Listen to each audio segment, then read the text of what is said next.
maratón que nos convoca a proponer iniciativas encaminadas a la sostenibilidad del sistema de salud colombiano. Iniciativa ANDI, ASEMI, AFIDRO y la Universidad de Antioquia.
Mi nombre es Mateo Ruiz. En representación del Grupo Conciencia. Es un dispositivo médico multiplataforma. Dale una mano al pie. Psicología para Todos ofrece la solución. Vigilidad es un sistema de vigilancia personal.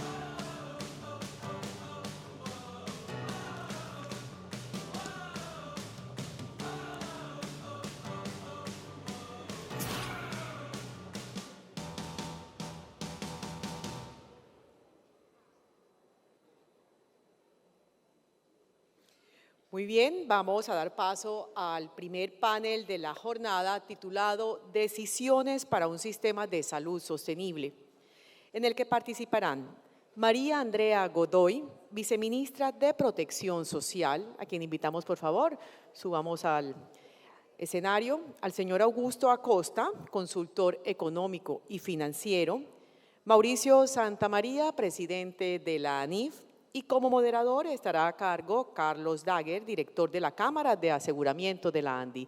Bienvenidos sean todos. Adelante, por favor.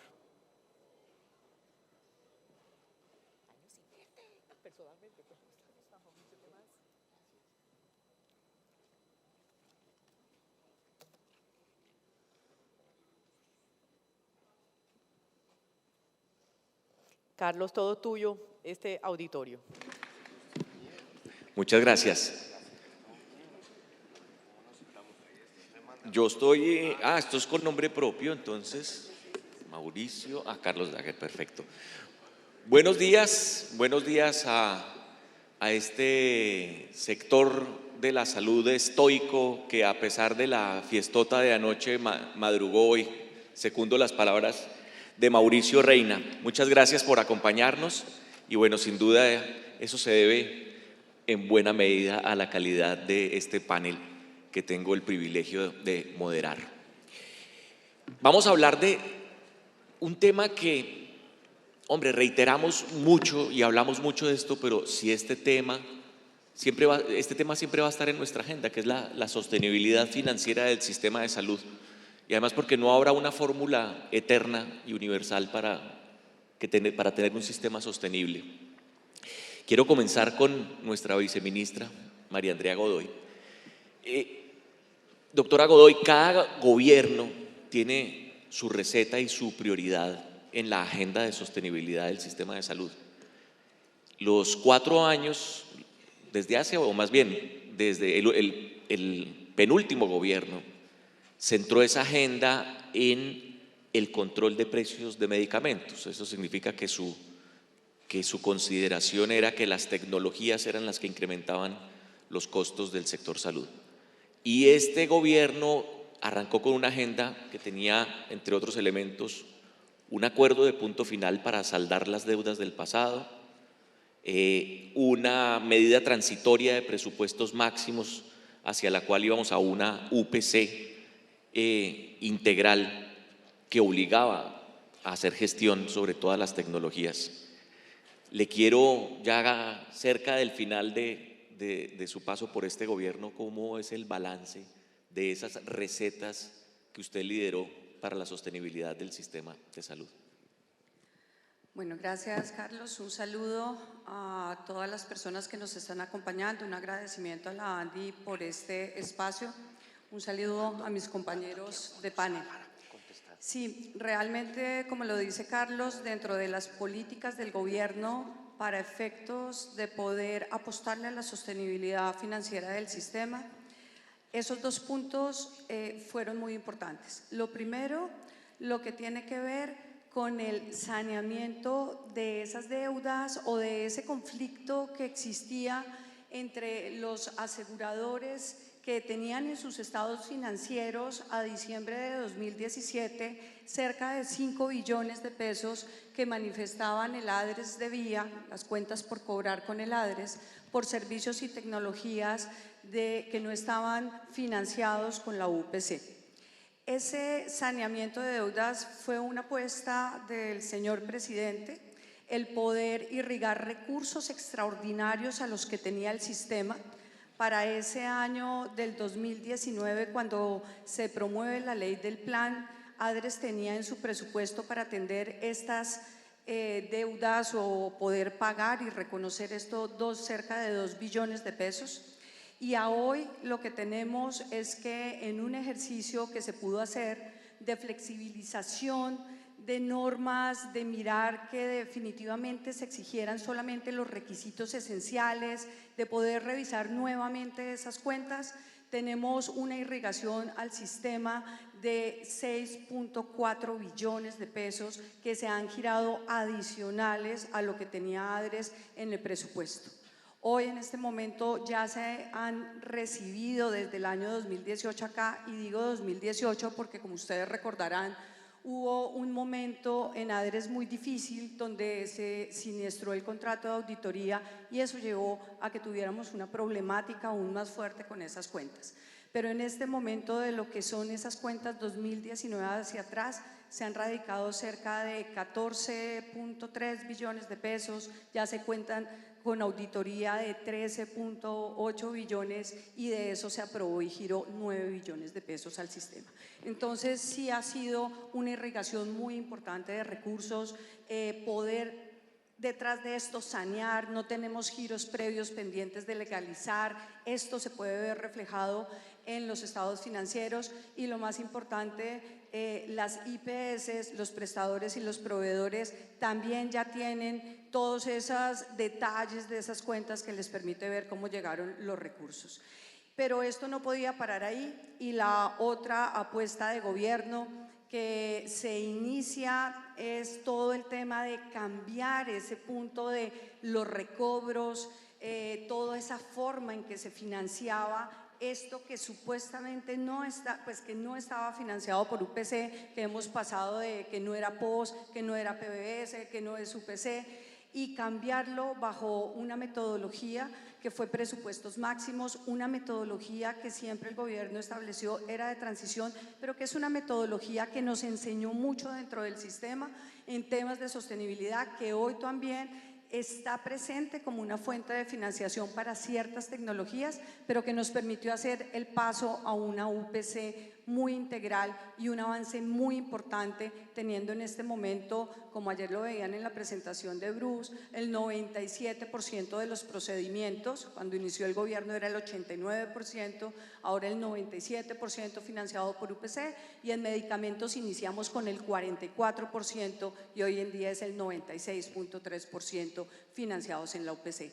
Quedando con otras fuentes de financiación como son los presupuestos máximos, esas tecnologías que y procedimientos que uno se pregunta, ¿es el aseguramiento la respuesta o tenemos que avanzar en otro tipo de modelos? Y esos que no queremos invisibilizar porque de pronto el sistema de salud no los tiene que cubrir en su totalidad como son los servicios sociales. Viceministra, antes de pasar a los señores, ¿cómo pinta el cierre de 2022? El cierre de este año. Bueno, este cierre, pues veíamos, no somos ajenos a la situación de déficit. En este momento a nosotros la reactivación de la economía y los buenos resultados nos han apoyado. Eso ha hecho que recobremos cotizaciones. no estamos recobrando las cotizaciones en igual proporción, las de salarios o ingresos altos a las de salarios de 1 salario a 2 salarios, ahí es donde se está recuperando, pero las de salarios altos no.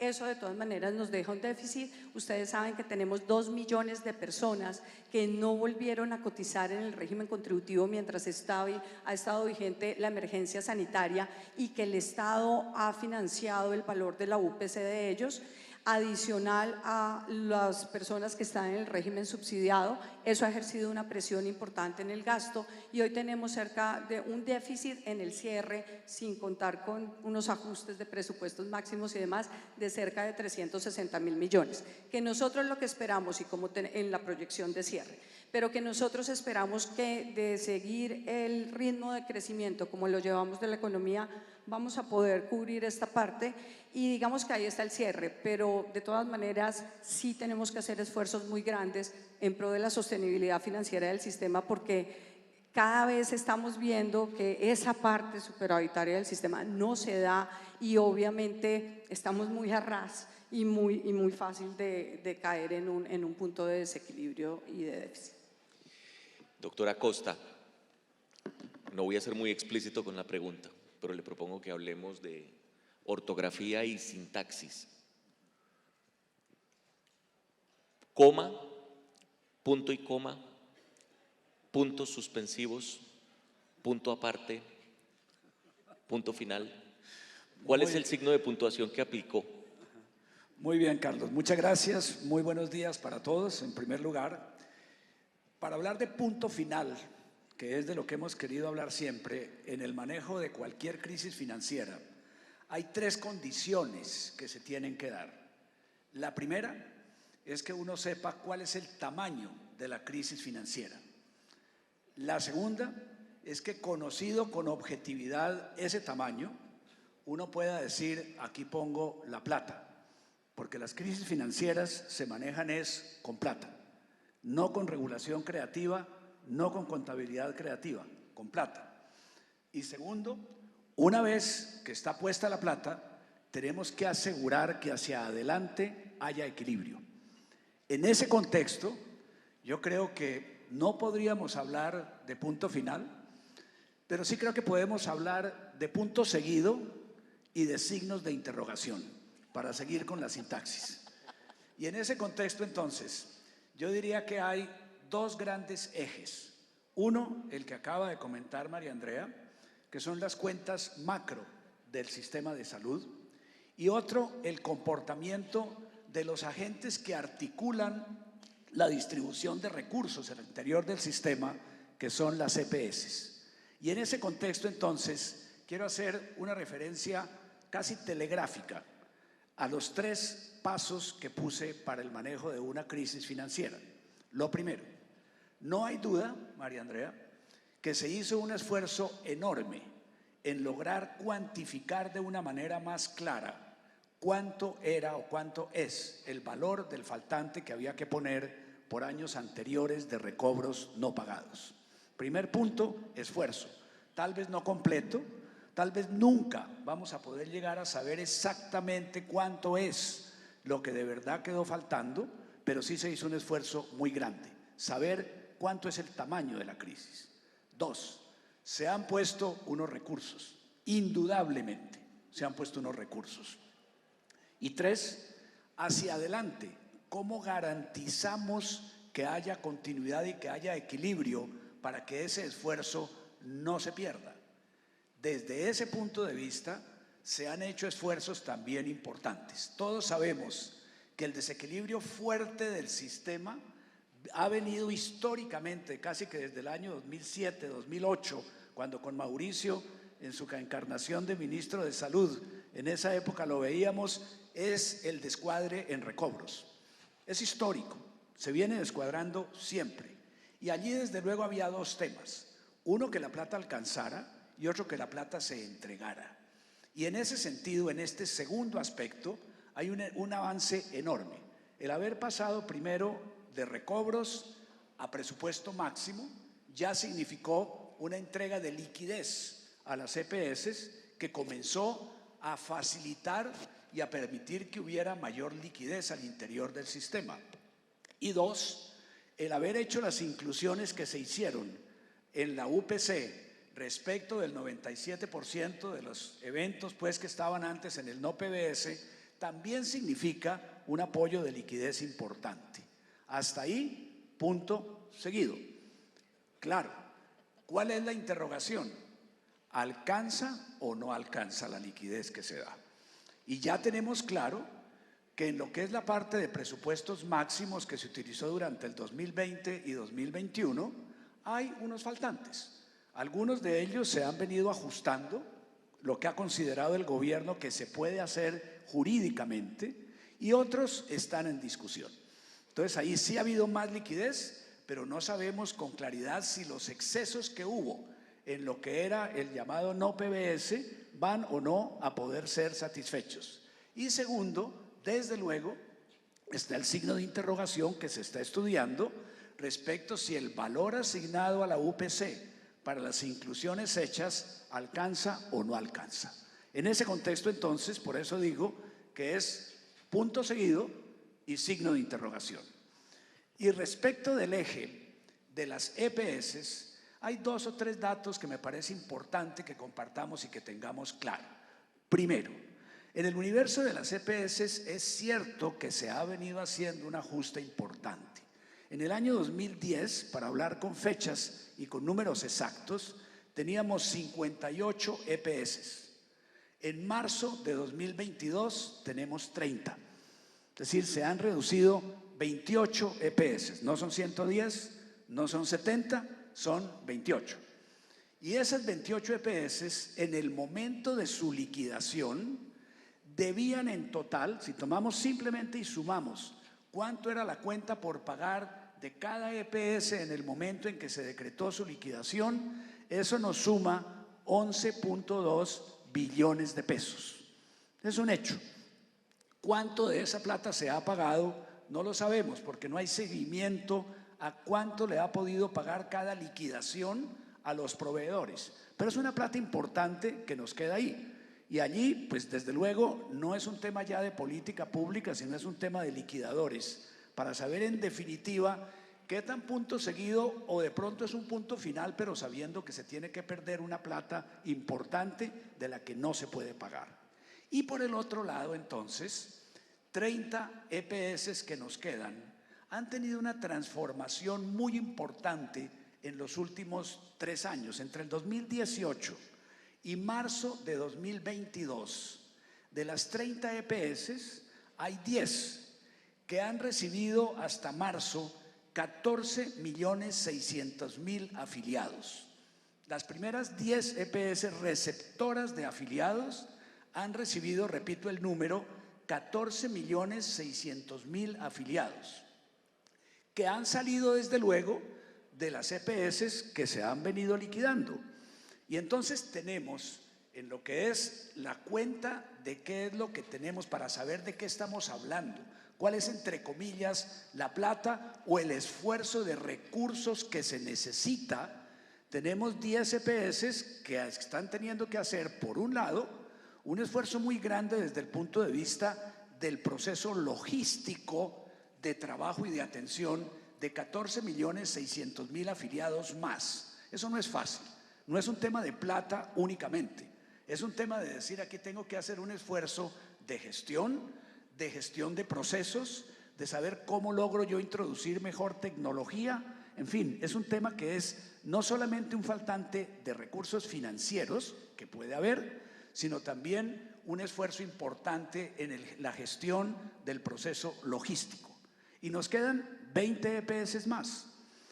Cuando uno mira en conjunto lo que son los resultados de patrimonio y de resultados financieros de las 10 EPS que han sido receptoras y de las 20 EPS que van quedando, tenemos un reto importante. Y ahí por eso entonces tampoco podemos hablar, aunque se ha hecho un esfuerzo importante por la consolidación de las EPS, tampoco podríamos hablar ahí de punto final. Tenemos que hablar de punto seguido. Y el signo de interrogación está alrededor de dos grandes temas y se une con lo primero y termino. Uno, si las 10 EPS que tienen 14.600.000 afiliados más y las 20 EPS que siguen sin poder crecer porque muchas de ellas están en medida de vigilancia especial, si esas 30 EPS en el contexto de sostenibilidad y de suficiencia de la UPC para pagar todas las inclusiones tienen una razonable garantía de sostenibilidad financiera. Y ese es un signo de interrogación. Por eso hablo de esa parte. Y segundo, desde luego, ¿cuál puede ser el camino más lógico para que se logre consolidar el esfuerzo, ojalá de las 30? Pero esas 30 que tenemos allí tienen cada una grandes retos. Entonces, sobre esto, desde luego, es mucho lo que se puede hablar, lo que se puede ampliar, pero dejo estos números y dejo sencillamente entonces la propuesta de que pues dejemos de hablar de punto final, porque sí se hizo un esfuerzo para tratar de hacerlo, pero en este contexto de identificar faltante, de poner lo que falta y de garantizar el futuro, hay un punto seguido en los dos primeros y hay un signo de interrogación respecto de cómo se garantiza el futuro. Doctora Costa, no quiero perder el hilo de su respuesta. Mauricio, déjeme hacerle una contrapregunta al doctor Acosta. Justamente usted insinuó por ahí un tema. Ayer estuvimos aquí, tuvimos al candidato Gustavo Petro y él mencionaba y daba una cifra. Si mal no estoy, decía que el cierre de 70 EPS en las últimas 2 décadas 75. Era la prueba de que el modelo de salud que tenemos era inviable. Y ese es su principal argumento para acabar con el modelo de aseguramiento, o por lo menos transformarlo de manera radical. ¿Usted comparte esa hipótesis? A ver, yo creo que es que ahí tenemos que tener claro qué es lo que estamos asegurando. Lo que estamos asegurando es el cuidado de la salud y la atención de la enfermedad y la prestación de los servicios de salud. Lo que estamos asegurando, si lo fuéramos a comparar con cualquier otra póliza, es que se atiendan los siniestros. Desde ese punto de vista, el sistema de salud colombiano ha atendido los siniestros. Los servicios de salud se han prestado. Otra cosa diferente es que las EPS como aseguradoras no hayan tenido después con qué pagarle a los prestadores de servicio. Pero el aseguramiento, que tiene como función central la prestación del servicio, ha cumplido su tarea. Otra cosa es si después, o por deficiencias estructurales, o por insuficiencia de recursos, o por mala gestión interna de algunos aseguradores, se haya llegado a una situación en que no se haya podido pagar los servicios prestados por los prestadores de salud. Pero yo creo que desde el punto de vista de lo que se busca con el aseguramiento en salud, que es la prestación de los servicios, pues precisamente hay los déficits y los faltantes porque se prestó el servicio, que no se puede pagar, entonces ya es un riesgo de crédito entre la EPS y la IPS. Yo creo que ahí es muy importante tener ese tema totalmente claro. La población en Colombia con dificultades de acceso, con los retos que tenemos de mejora de la atención, pero está siendo atendida. Otra cosa es si a los hospitales se les puede pagar o no se les puede pagar. Gracias.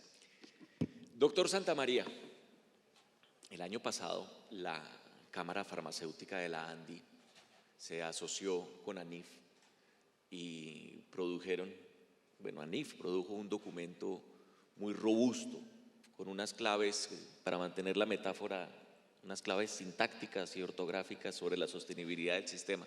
Un documento que daba las claves para la sostenibilidad futura del sistema. Recuerdo algunos puntos de ese documento.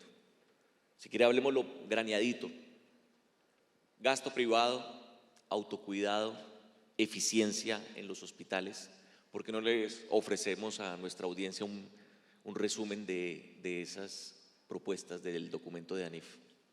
Gracias, Carlos. Empiezo por saludar y agradecerle a Ana María la invitación, a toda la ANDI. Es un placer estar acá, por saludar a mis compañeros de foro y a usted, doctor Carlos, por la invitación y por la moderación. Sí, voy a empezar citando algo para referirme a las conclusiones del estudio y en general al tema de las finanzas del sector. Voy a empezar citando algo que dijo el doctor Reina ahora en su excelente presentación. Él nos comentaba como uno de los grandes riesgos que está enfrentando el país a futuro y que parece que está pasando como si no existiera en la campaña, en las campañas, dijéramos, políticas, es el riesgo fiscal. En efecto, estamos pasando un riesgo fiscal como pocas veces lo habíamos tenido. Yo solo me acuerdo de esto en el año 99 y acuérdense la crisis que tuvimos en el año 99. Y cuando uno ve que hay además un déficit externo que crece y crece y crece y que es el más grande de Latinoamérica, eso solo comparado con el de Chile, esas dos cosas juntas hacen una bomba muy fuerte a la que le tenemos que parar bolas, y si no le paramos bolas el año entrante vamos a estar mal y vamos a tener un problema realmente grave en materia, dijéramos, económica y social. ¿Por qué empiezo por ahí? Porque dijéramos, la salud es un componente muy importante de las finanzas públicas de Colombia. Hoy en día, de lejos, en lo que más se gasta en Colombia es en salud, no es en educación, no es en las fuerzas militares, no es en pensiones, es en salud. Un pedazo de esa plata no entra al presupuesto, pero pues en salud, me corrige la viceministra, estamos gastando cerca de 6 y pico puntos del PIB al año, y eso pues es una cifra muy grande. Y pensemos que hace 25 años, cuando se puso en marcha la reforma de la Ley 100, Colombia gastaba 1,5 puntos del PIB en salud, 1,5 puntos.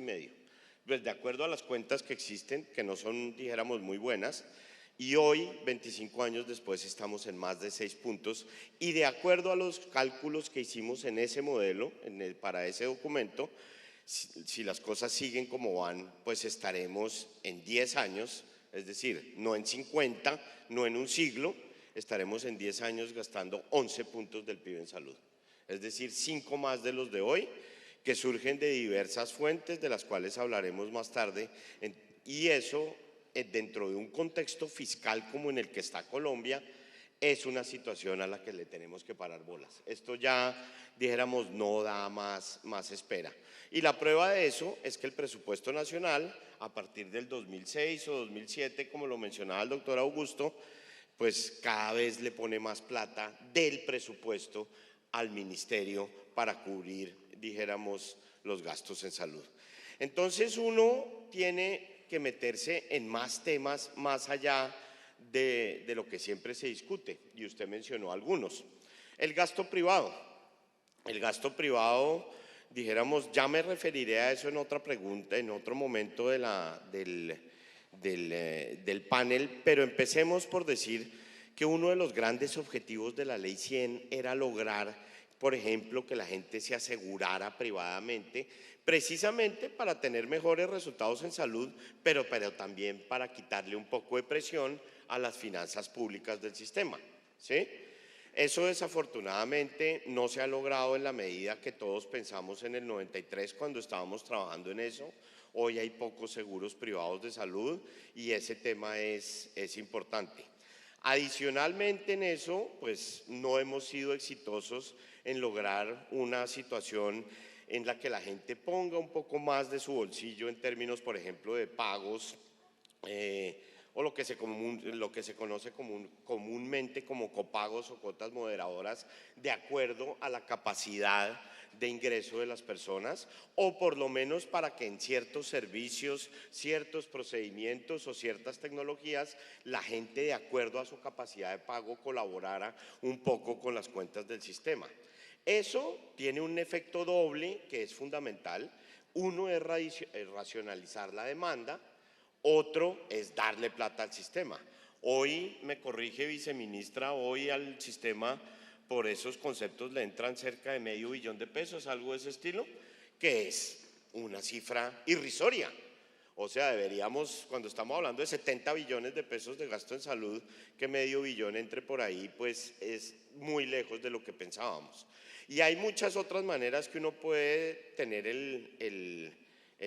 un gasto privado que colabore más en ese sentido. Lo otro que usted mencionaba era, ¿cuáles de los que mencionaba? Hospitales. Los hospitales, pues todos sabemos que la Ley 100 hizo un esfuerzo muy grande para que lo que se llamaba en ese momento la plata de oferta, que después se empezó a llamar de la población no asegurada, y ha tenido una cantidad de nombres, se lograra una mayor eficiencia, dijéramos, de los recursos que financian la oferta, o para ponerlo en lenguaje más coloquial, los hospitales públicos, y eso realmente ha sido un esfuerzo que ha sido casi que a muerte y no se ha logrado las metas que se tenían, y ahí hay una fuente importante, de recursos o de ahorro, dijéramos, si se logra una eficiencia y un manejo más transparente de esos recursos por parte de ese sector. Y en el tema de autocuidado, que es parte del privado, del gasto privado, pues eso lo discutimos mucho con Ana María, y realmente sería una parte que le daría un ahorro muy importante al sistema si tuviéramos una política de autocuidado mucho más robusta de la que tenemos. Autocuidado no quiere decir solamente la prevención y que hagamos ejercicio y que comamos bien, no. Autocuidado quiere decir mucho más allá de la prevención, que es un punto central del sistema. Autocuidado quiere decir que sepamos cuidar nuestra salud y la manera de utilizar el sistema mucho más responsablemente para no desbordar las finanzas del sistema.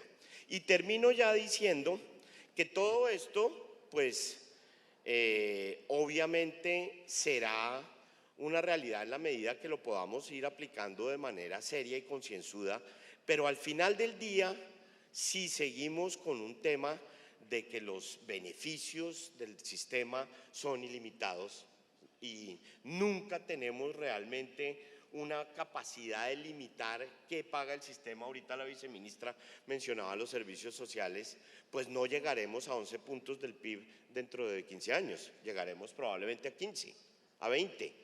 ¿Y de dónde va a salir esa plata? Entonces tenemos que adquirir conciencia, todos los colombianos, pues que este es un tema serio y mucho más en la coyuntura en la que estamos. Uno, abordando los temas de aseguramiento, obviamente racionalmente entiende muy bien la necesidad de incrementar el gasto privado. Y de hecho, lo sabemos acá, pero cuando hacemos gestión de la reputación de nuestro sistema de salud, vamos diciendo, oiga, es que el gasto de bolsillo en Colombia es ejemplar en el mundo. Este es un ejemplo de satisfacción de derechos a la salud.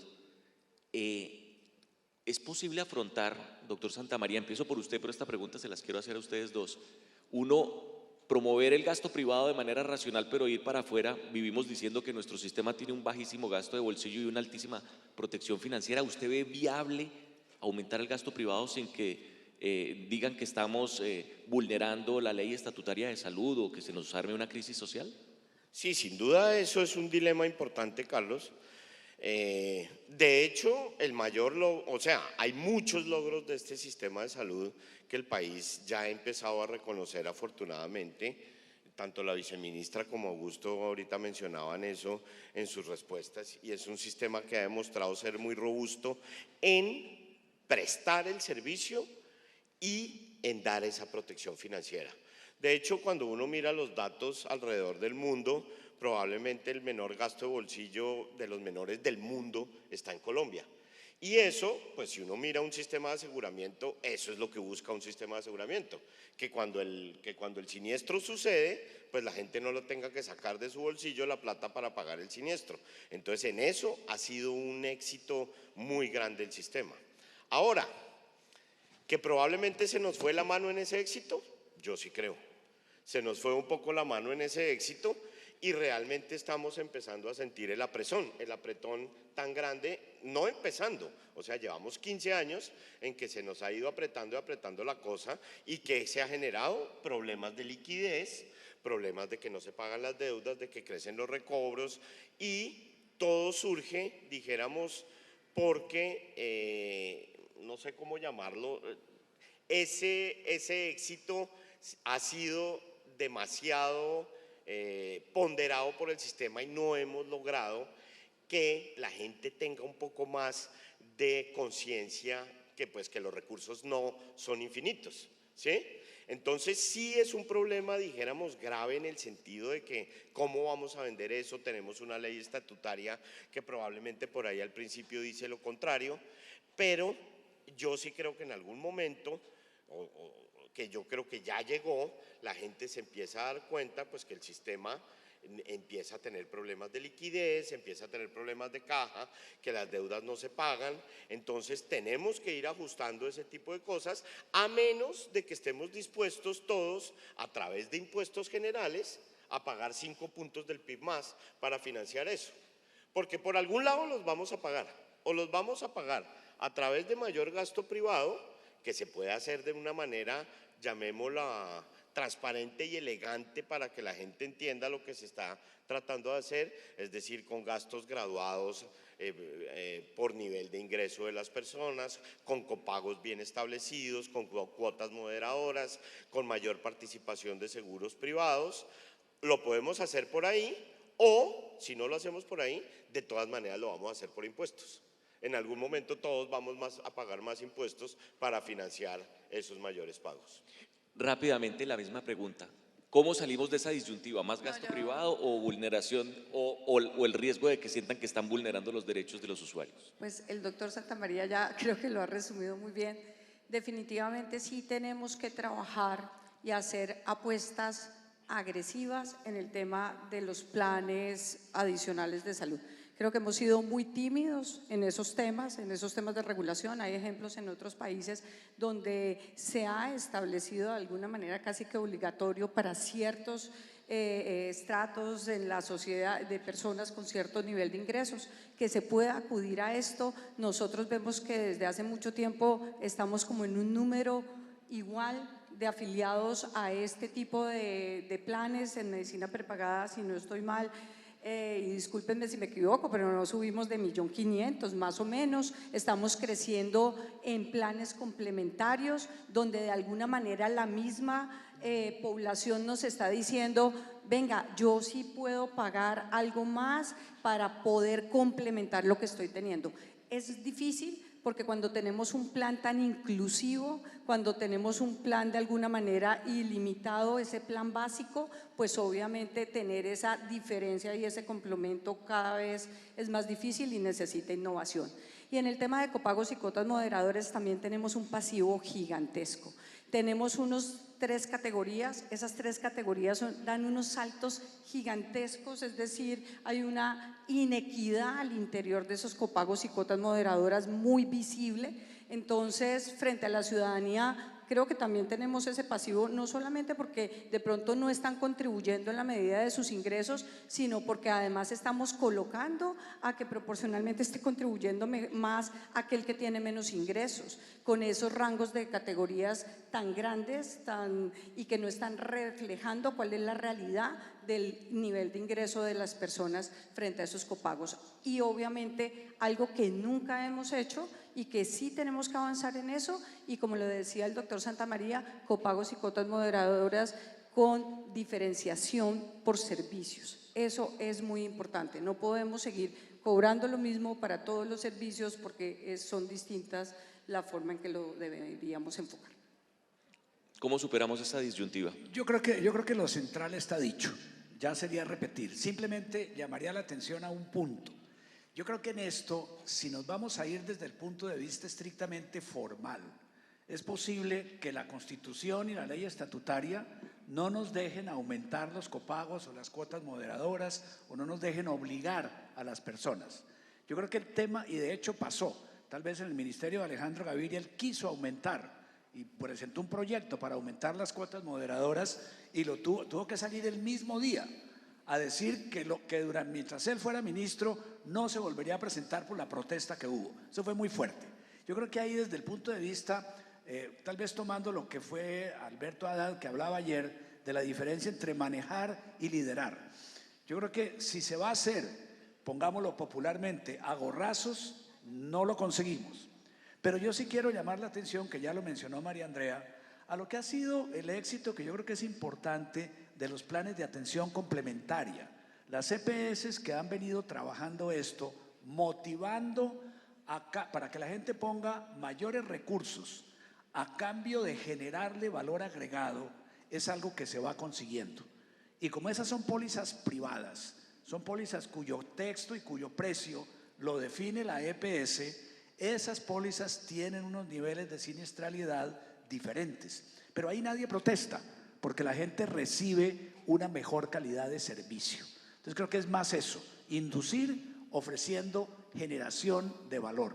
No creo que lo podamos hacer tan fácilmente a partir simplemente de querer obligar a las personas. Viceministra, cambiemos de tema. El mecanismo de puerta de entrada de nuevas tecnologías a las que se les atribuye el incremento de los costos de la salud, el mecanismo de puerta de entrada ha sido muy debatido en los últimos años.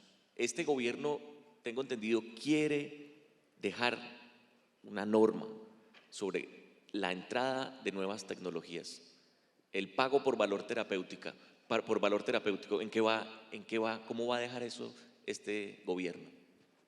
Sí, cuando hacemos una integración tan grande en la UPC, claramente tenemos que dejar unos mecanismos y se acelera todo este tema de cómo protegemos ese costo que se está incorporando en la UPC.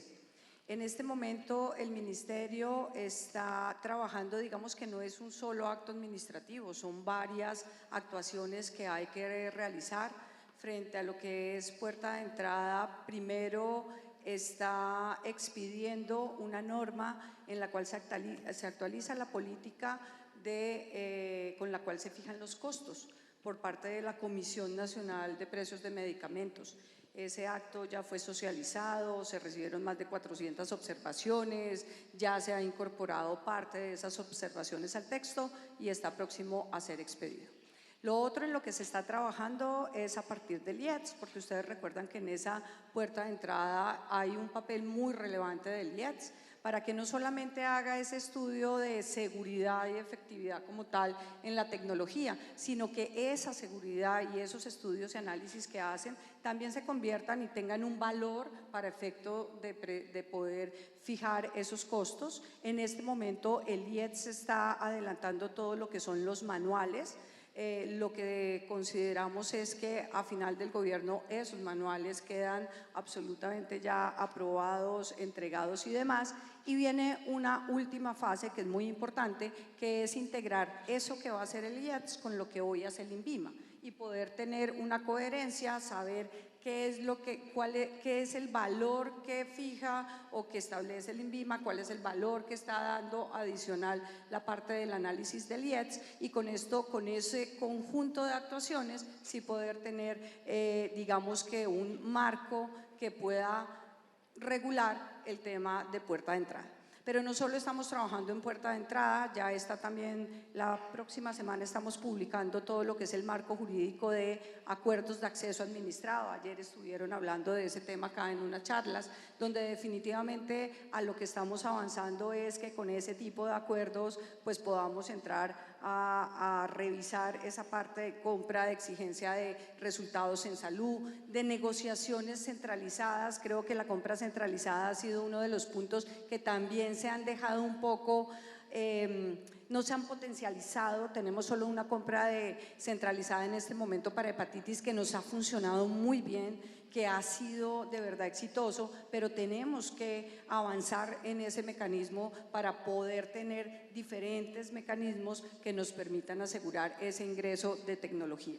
Y adicionalmente el IETS ya tiene publicada en su página, y estamos nosotros trabajando en una resolución que permite que la evaluación de tecnologías para efecto de los valores de referencia que estamos tomando en el sistema, el tema de suficiencia de la UPC y demás, las evaluaciones las puedan hacer hacer cualquier actor interesado en el sistema bajo los manuales que ya el IETS publicó para hacer evaluación de tecnología, y el IETS simplemente certifica esa evaluación o la pueden contratar con el IETS, y con eso pues para nosotros, para el ministerio, en el momento de hacer los análisis de suficiencia, de valores de referencia y demás, pues esto se convierte en un insumo muy importante.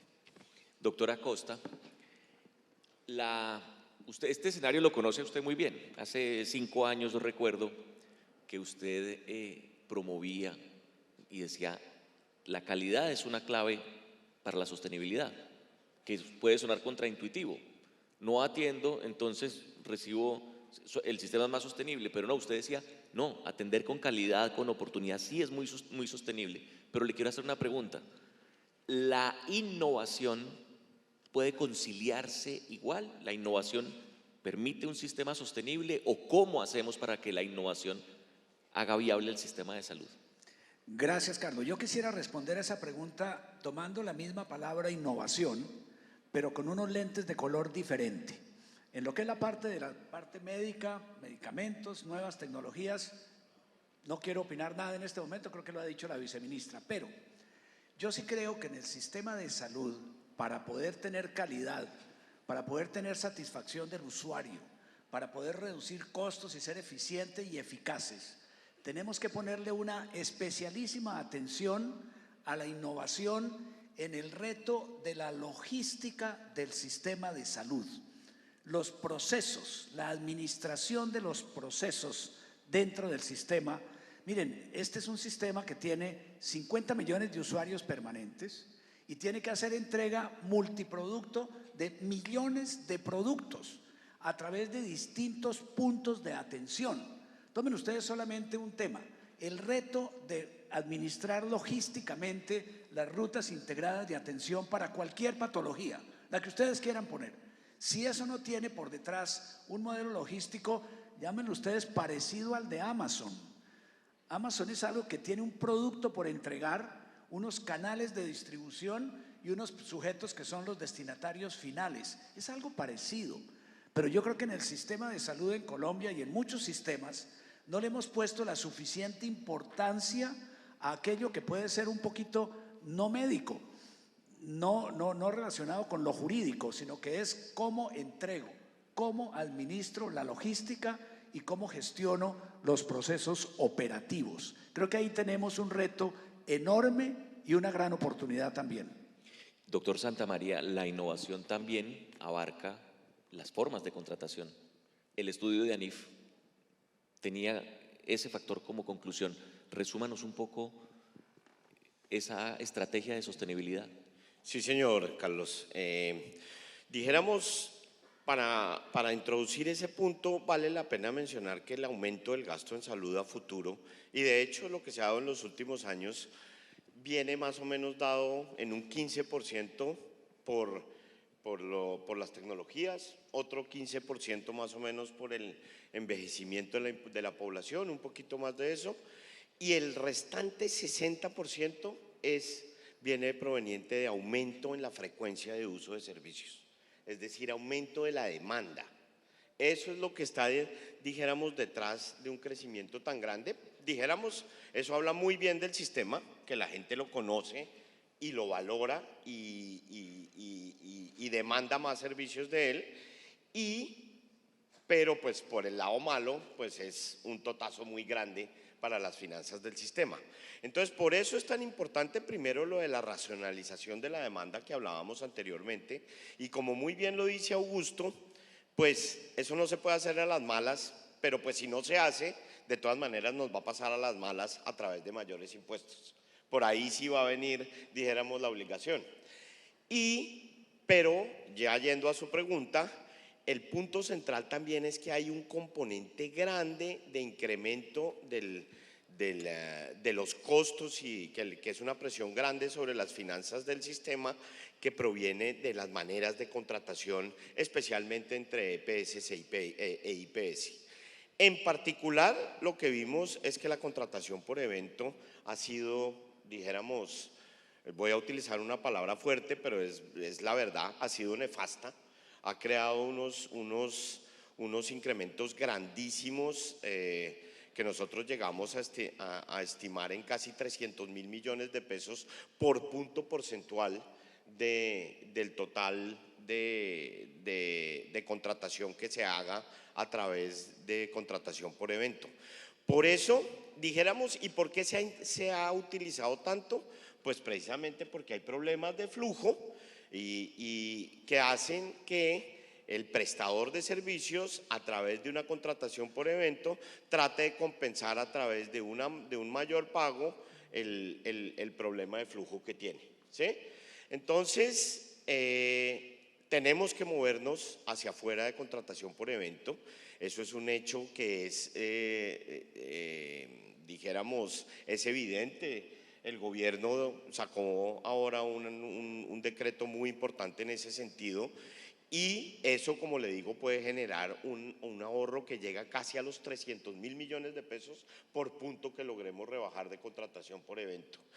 Pero eso requiere un esfuerzo grande, eso requiere tener incentivos, eso requiere tener una UPC que dijéramos tenga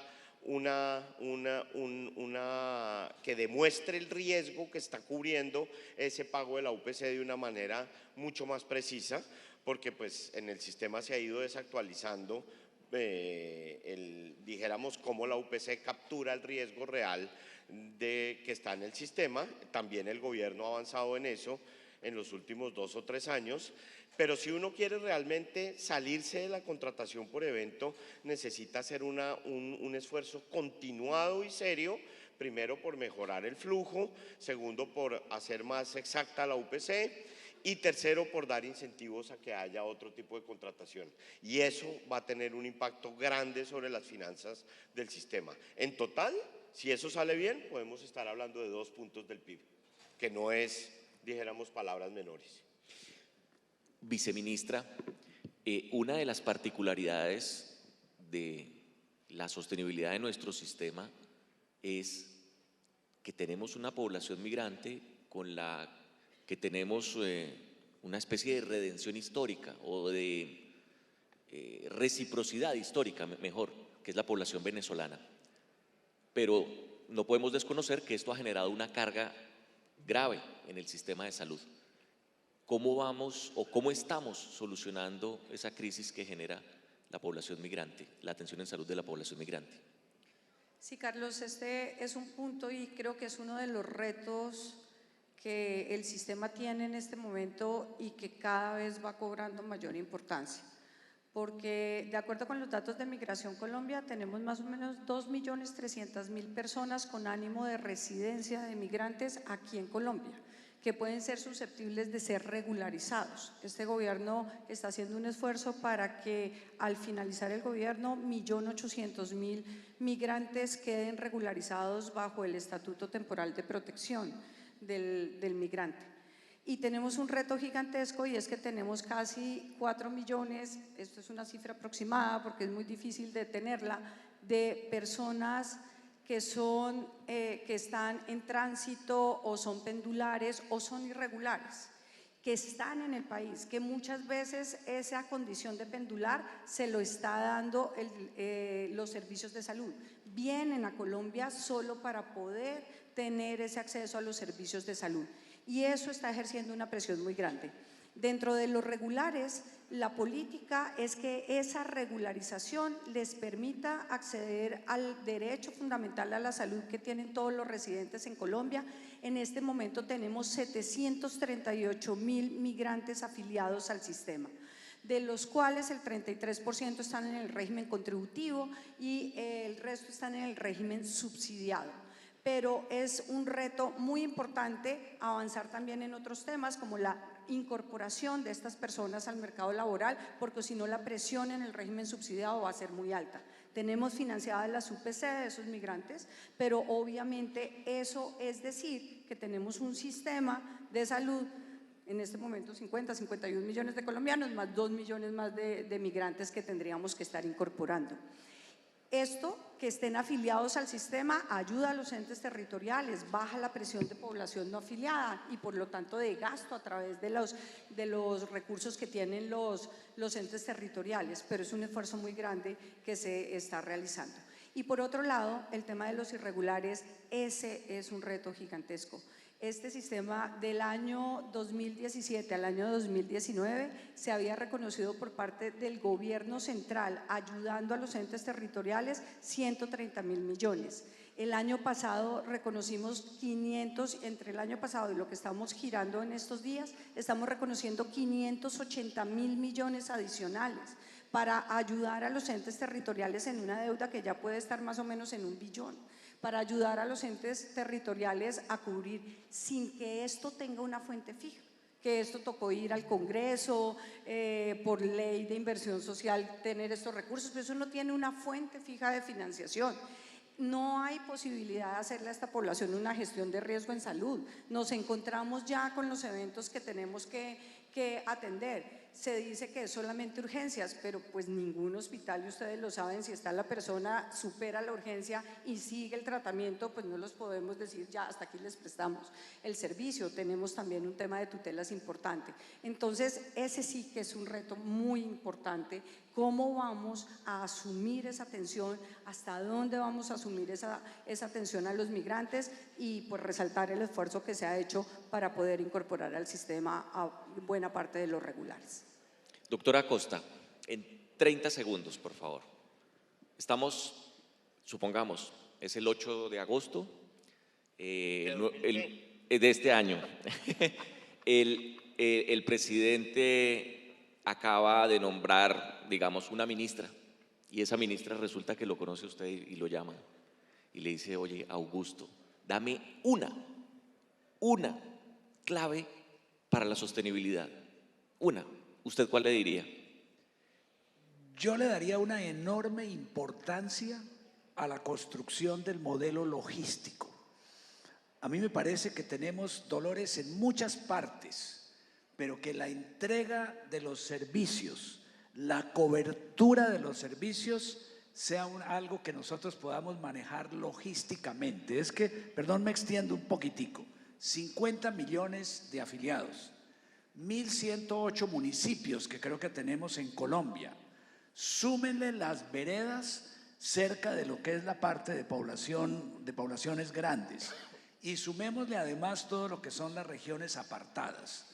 Ese es un reto mucho más grande que el que tiene Amazon para entregar eso. Yo le daría una enorme importancia a la tecnología para gestión de procesos de operación. No le quito ninguna importancia a todo lo demás, pero creo que a partir de que tengamos mejor información, también vamos a poder gestionar mucho mejor muchos de los problemas que están planteados. La misma pregunta. Pues yo le diría al señor presidente, que no sabemos quién va a ser, ¿no? Le diría: vea, el gran consejo que yo le tengo es que no nos devolvamos a un sistema centralizado como el que había antes. Si usted quiere que el sistema de salud funcione, haga los ajustes que hay que hacerle a un sistema de aseguramiento que ha funcionado bien, que ha prestado los servicios. Haga los ajustes que hay que hacer, lo que hemos hablado acá, en materia de contratación, en materia de gasto privado, en materia de lo que tenga que hacer. Pero por favor, no nos devuelva al desastre que teníamos antes de 1993, que no hay fondo que aguante eso y no hay población que resista un servicio tan malo. No le voy a hacer la misma pregunta, viceministra, pero mi última, porque usted ya tuvo su periodo, pero la última pregunta de este panel se la quiero hacer a usted. Usted trabajó por la sostenibilidad de este sistema. ¿Qué la hace sentir orgullosa de lo que hizo durante este periodo? Todo. Bueno, yo voy a aprovechar esto y me voy a salir un poquito de la formalidad que estamos llevando en el panel, y yo voy a aprovechar esto para agradecer. Para mí un pilar fundamental en la vida es el agradecimiento, y definitivamente son muchas las cosas que en ese ámbito de la sostenibilidad hemos trabajado con el equipo del ministerio, pero hemos trabajado con todos ustedes. Esto creo que eso sí es motivo de orgullo.